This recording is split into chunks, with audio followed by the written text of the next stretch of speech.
give Nancy Pelosi her due. She's a master fundraiser. She has been extraordinary in keeping the House Democratic Caucus unified.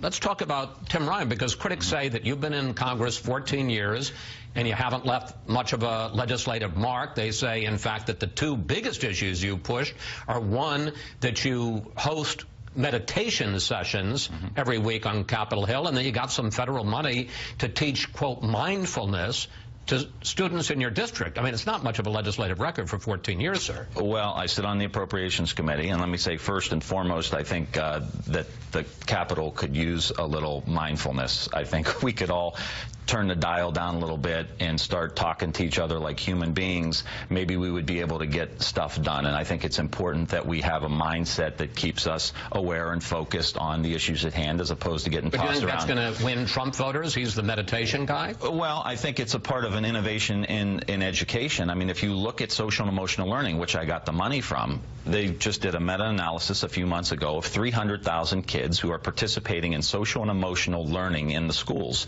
11 percentile point increase in test scores closes the achievement gap. 10% increase in good behavior, 10% decrease in antisocial behavior, 20% swing in the mood of the schools. So we need to start approaching our education system in an innovative way. These are the kind of things I'm trying to push and promote because they work. And I think we can sit here and have the same old fights we've been having for 30 years, or we can take issues like social and emotional learning, for example, in our schools that are based on the latest brain science and close the achievement gap. That's where we should be talking. But let me talk about my experience real quick. I've been in Congress 14 years. I've been on the Appropriations Committee, in which we are in charge of trying to move legislation. I sit on the Defense Appropriations Committee. I've sat on the Armed Services Committee. I've sat on the Education Committee. I've sat on the Labor Health Committee, Transportation and Housing Committee.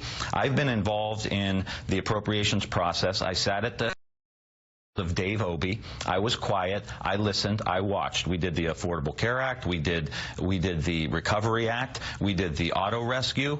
I learned a lot, and I'm ready to put that knowledge now to work for the entire